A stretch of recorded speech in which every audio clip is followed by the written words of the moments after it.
Hello, welcome to an all-new Marvel Cast, Explosion Network's hub of all things Marvel, place to talk about everything MCU and beyond, from Avengers and Defenders to Barracuda and Barnucci. I'm Ashley Hobley, and helping me execute this episode is the astonishing Dylan Blight. Happy to be here, the Punisher. Yes. Today, we begin our Punisher rewatch in the lead up to Punisher One Last Kill, the new MCU special event that's coming to Disney+. So let's dive into it. Today, we're talking about Punisher from 1989. Please be aware, we'll be freely discussing everything about plot themes in any of the movies. So if you haven't watched it, come back later. With that said, let's talk about the Punisher. If society won't punish the guilty, he will.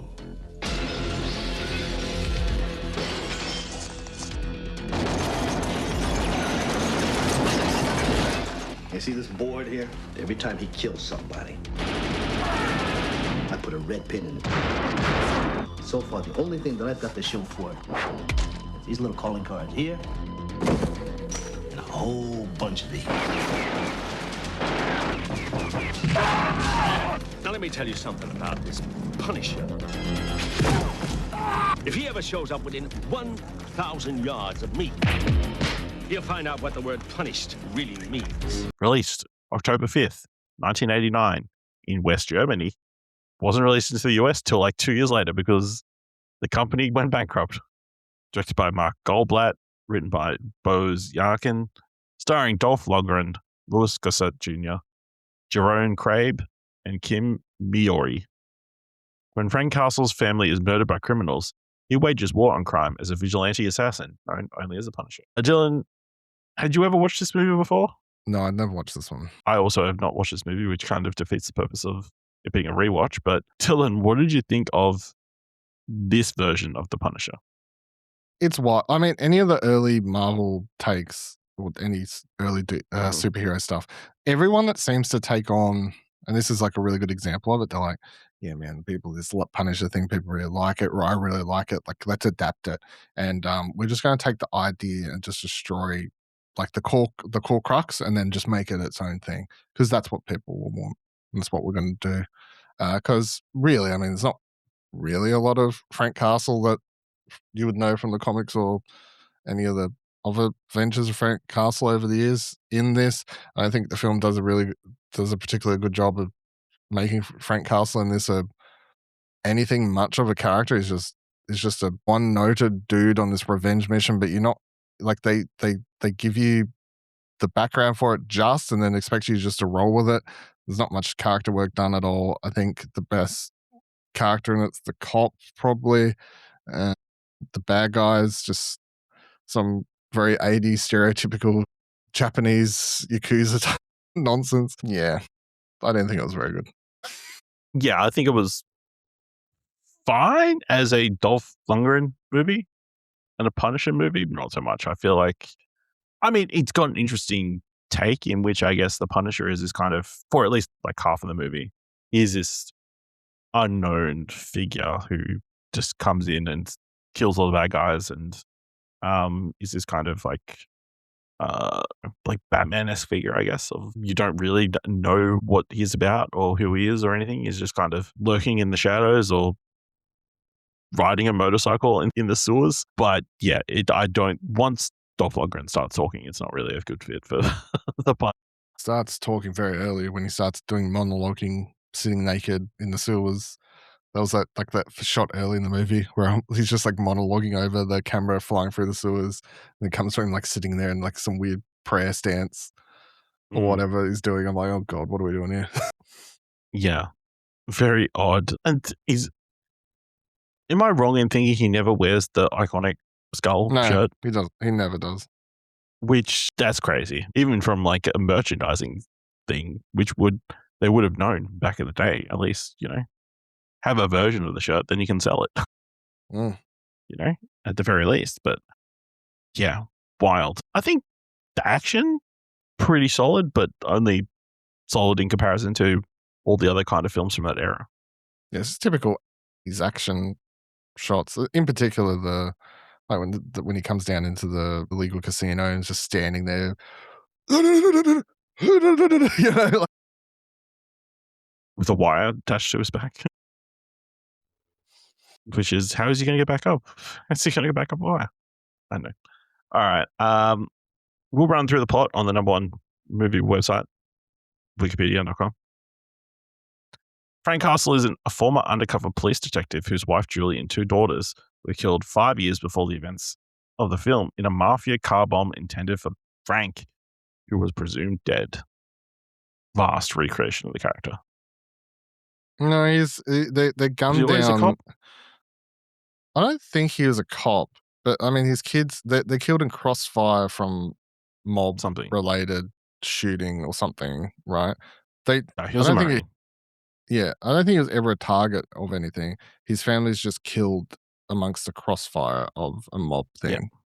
From my So this, records. yeah, he's credited because he was the target of the attack, and that's why his family was killed. Anyway, Yeah. Castle has since become the city's infamous vigilante, known only as the Punisher. He now lives in the city's labyrinthine sewer system, having assassinated 125 mobsters, not counting henchmen, Such an outlandish number. in the past 5 years. I mean, he's been doing it for 5 years. That's only like 75 a year. It's only 75 a year. 75 a Oh year. no, that's not one's- 75 a year. It'd be I don't 25 know. a year. 25 a year, sure. It's like 25 one a every year. other week. 25, but still, it's just a lot of people. And then the whole idea is no I mean, one there's a ever lot of sees him. mobsters, I think, because it's not including henchmen. It's like actual mafia people, gangsters. But no one ever sees this dude for 5 years, and he's just roaming around Never in a seen his fucking face, yeah. motorcycle in the sewers. Like, Yeah. someone's like just walking around New York at some point. It's like, what's that weird rumbling? Like, oh, is there a dude Yeah. just driving a motorcycle through a sewer? That's pretty normal. How did he get Yeah. it down there? I have so many questions. His work is known for special throwing knives engraved with a skull. Okay, that's meant to be the skull's insignia. Castle's sole ally in his one-man war against organized crime is Shake, taken from Shakespeare and the Shakes, a stage performer turned derelict who typically speaks in rhyme, played by Australian actor Barry Otto. He was a bit fun. Is it fun? He was a The bit first fun. time he pops up, Yeah. randomly with a remote-controlled car, carrying a bottle of booze. The underworld families have become so weakened by Punisher's guerrilla warfare that Kingpin Gianfranco is forced out of retirement. It is also revealed that he had ordered the car bomb that killed Castle's family. Franco plans to unify the decimated families. However, this attracts unwanted attention from the Yakuza, Asia's most powerful crime syndicate. Led by Lady Tanaka, the Yakuza decide to take over the mafia families and all of their interests. This way, the mobsters, to their cause, they kidnap their children and hold them for ransom. There is an element to these 80s movies, and there's like a stereotype of these where it's been done before, where the Yakuza come in and they begin to take over like American crime. Can't have that, families and stuff. Dylan. We can't have these immigrants coming in and taking Yeah. our jobs. It is like always portrayed like that though, where it's like, oh, the mob, they're bad in other movies, but in these sorts of movies, in this movie, it's the the mob are They're okay. the lesser of two evils. Yeah, god damn, these outsiders, these Yeah. non-Americans, these get off my lawn, taking our jibs, and as a woman, as a leader too, This like, woman, and her number one underling is a white woman. what are we doing? Film's Crazy. a bunch of red flags. But I mean, the idea of like another place coming in and like kind of pitting themselves against a weakened mafia, I think that's an interesting idea. It doesn't like expand on it too much. And Batman's done the story a lot better, but yeah. Shake pleads with Punisher to save the children, who are likely to be sold into Arab slave trade, regardless of whether the Where's mafia that gives come into from? the I don't hands. recall that being like. Where's that assumption from? This is a guy who comes in with money to buy Is the he? kids. Okay, I don't think they would ever do it though. I think they threaten the kids with being sold. Yeah, I never took it as that's something I was actually going to do. But Yeah, okay. The Punisher attacks Yakuza businesses, warning that every day the children are gone will cost them money. That doesn't make sense. The Yakuza just got to the city. They're going to lose money. Anyway, the Yakuza later capture the Punisher and Shake and attempt to torture them into submission. The Punisher breaks free and decides the only course of action is a direct rescue. yeah, the best line in here is, You know how to take your pain well. I think the device to hold him was clearly flawed. If you can unscrew it, Yeah. meant to put it down the other way so the nut is on the other side. Idiots. Idiots. Yakuza dumbasses. Also, like the part early in this movie where all the mob dudes are sitting around the little boardroom meeting or whatever, and someone says something about the Yakuza, and it's like the most playing to American audiences under the assumption they don't know what the Yakuza is, and the goes, Yakuza, what's that? And the other guy goes, oh, it's Japanese mafia or whatever. Like, it's the most like just speaking to the audience, explaining what Yakuza is. And then make sure they have the one shot of like doing they got the tattoos, and then she like rips the shirt off. It's like, motherfucker. Let's play into the stereotype as much as possible. Well, I mean, that part's true. They all Yakuza do have the tattoos. So. A lot of tattoos, yeah. Play the Yakuza games. They're all got tattoos. All right. He saves most of the children and commandeers a bus to get the kidnapped children to safety. Before the rescue, Tommy Franco, Gianni Franco's son, had been taken to Yakuza headquarters. The police intercept the bus and arrest Frank after he saves the children. I mean, him stealing the bus scene's amusing. Oh, that's my stop. That's my stop. And he's like, sorry, dude. So, lets him off. Gave him a free ticket or whatever. Yeah. Such a funny character, that Frank Castle. He loves a good joke. Loves a joke when he can have one. Loves a zinger. Yeah. Yeah, loves a zinger. While in custody, Castle is reunited with one of his old partners who warns that his multiple killings will likely get him executed, to which Frank is ambivalent, stating that Frank is already dead. He is now just the Punisher. I know you said the cop was pretty good, but one of the better parts of the film, at the opening, at like the first thing, when the young woman says, oh, I want to be a partner, he's like, ugh, I never had a partner. I don't want a partner. It's like, I believe Frank Castle's a Punisher. It's like, turned on a dime. Come on. Hold some convictions, you know? Well, I think he just tells you what you want to hear. He's the only character in the whole movie who I felt had some... I mean, he's pretty close to being the protagonist of the film. I mean, he's like he's got an emotional drive for what he's doing. You know, there's at least something to his character, a through line. What's happening here? I don't think any other character has anything going for them at all. I do like when he talks to Gianni when he comes back from the airport and is like, I can't remember what exactly the line was, but like, finally some more bait for the Punisher to get the Punisher with. So obviously, you know, he's killed all the other mobsters. Bring in another big fish, I guess, mixing up terms. All right. Soon afterwards, Franco breaks Frank out of custody, and to aid him in saving his son from the Yakuza and destroying Lady Tanaka's plans, he expresses regret the bomb killed Castle's family. But Frank insists that when they defeat the Yakuza, Franco will die.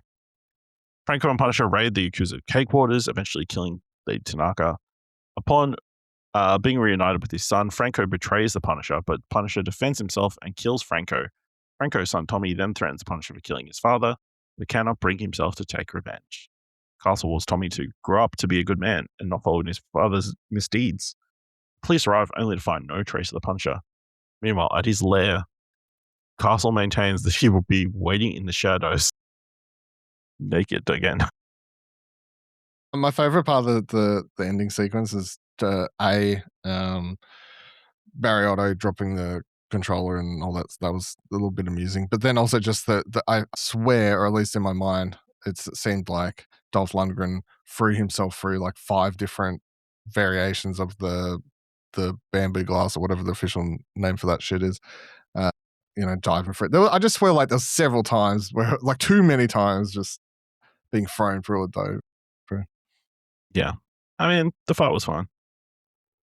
Climax was okay. It's fine. You know, I think we all knew how it was going to end. I did enjoy him saying after an elevator had literally been blown up, how long is this elevator going to take to get fixed? Take the stairs. Lazy. You don't wait 5 minutes. What are we doing? Probably 10 because he's just saying what you want to hear. How'd the Punisher sneak out there? Stairs. Maybe that was a secret. He's like, no one's going to use the stairs. All these fucking lazy cops are going to go wait till the elevator's fixed. I'm going to take the stairs. They didn't have someone post it there, so it got out. Any other thoughts about this film? I don't know. Here's the one thing. We talked about how, I'm going to admit how I watched it, which was I found it on YouTube. No, no one's going to come for me because the studio's defunct. So I found it on YouTube, watched it there. Now, I don't know if it was just where I was watching it or because you watched it sort of properly, but there were a couple times where it would be like looking perfectly normal and it would cut to a shot and it looked grainy, like it was recorded odd or like with a different camera setup. I don't know if anything like that. I didn't really notice. Okay. Were you paying enough attention to notice? Probably not. Yeah, if we're being honest. But there was a couple of, I remember there was a part, like, for example, when they first get out of the elevator and all the dudes come out and they're shooting up all the Yakuza dudes there. It's like it cuts to a camera and it almost looks like there's a camera on the ground on like a little small tripod and it's like a fucking 8mm shitty little recorded straight to beta tape sort of thing. I don't know, it was odd. And I just don't know if that's the way I was watching it, but it was only like 3 particular shots in the whole thing. And it was nothing else. And it wasn't like it was my network buffering or anything. It was 110% in the video. So this is interesting. Apparently Arnold Schwarzenegger was originally considered for the role of Frank Castle. I mean, you can picture it. Dolph Lundgren is basically just doing the same. Could you imagine? I'll be back to punish again. Punish my family. Yeah, I mean, look, watching the movie, yes, I could picture it being him. Also, Chuck Norris, Mickey Rourke, Steven Seagal were also considered, as was Christopher Lambert, who unfortunately apparently had just had an ankle injury before casting. And most of those people are just the same, many different variations of the same meathead actors from the 80s. So apparently Nicole Kidman was considered for a main role. I'm sure being the cop, the detective, assistant cop. Yeah, that's wild. Yeah. I mean, the only thing, if you had any of those bigger names in it, the movie this potentially would be more prominently talked about or known because of having a connection of a Nicole Kidman or a Arnie in it, but because it's Dolph Lundgren and no one else would know it. Also, it was filmed in Australia as well. Punisher, Australian film. Shot in Sydney. There you go. So go look for all the locations. Wild. So yes, I mean, the story around the release, I guess, is interesting in that it was developed by New World International, who was set to be distributed by New World International, who then went into financial trouble. So it eventually got a direct-to-home media release in the United States. It grossed $30 million on a $9 million budget worldwide, which some films would be pretty pleased with nowadays. Yeah. Wikipedia says it has gained a cult following. I don't know if I believe that. In the wise words of Ashley Hobby. Here we go. Tom Joliffe of Flickering Myth explained that in the years since release, The Punisher has increased in its cult following. It was initially very popular on video, as Dolph Lundgren releases were. Whilst critics and non-genre fans dismissed it as trash initially, it has often been reappraised in the last decade. Particularly, it has found more appreciation for its finer points. While some of the source changes, Castle dwelling in a sewer, and the lack of skull may evoke some, as a late action piece, it's solid. Add to that fine performances from the 2 villains of the piece, Kim Miyori and Jeroen Krabbé, and a committed performance from Louis Gossett Jr. as Frank Castle's ex-partner. The supporting elements were all in place to prop up Lundgren, considered at the time as more athlete than actor. The result is that even if it doesn't feel like the Marvel view of Castle, Lundgren's version of a ghostly, haunted shell of a man is effective. Also, comics writer Garth Evans said in an interview in 2022 that he called it the most honest adaptation of the character, praising its no-compromise portrayal of the character. It's a very basic portrayal of the character with no depth. I mean, yeah, I'll admit he has no compromise, but that's because there's not enough of him on screen to. That's also kind of boring. To have a character who's like, I'm just going to kill people. That's it. I don't. Yeah. Here's my question. You don't see any of the trauma that he's had to deal with, like the psychological effects. Yeah, I haven't asked you, so I'm not sure. Have you watched the other two? Previously? I watched 2004. I watched the Thomas Jane one. Okay, yeah. I was about to say, because as we go forward, the next film, like in comparison, does a much better job of portraying the psychological trauma that leads down the road. That is, in my mind, integral to building and showing the character. Yes, properly. Which the current version of Punisher, I feel like, has. Yeah. Given his appearances in Daredevil and the TV show and Yeah. his other appearances. Yeah. So, all right. Anything else you want to mention? Nope. Why didn't he have a skull shred? All right. Let's know what you thought of Punisher 1989 by going to explosionhero.com/follow and find us on social media. If you want to help us out here at All New Marvelcast, leave us a review on Apple Podcasts or on Podchaser, leave us 5 stars if you can leave 5 stars, or just tell people about the show. And if you want to help us at Explosion Network with our podcast and our written content, head over to Explosion Network/support. All right. Be sure to watch Punisher 2004. Join us next time for another All New Marvelcast.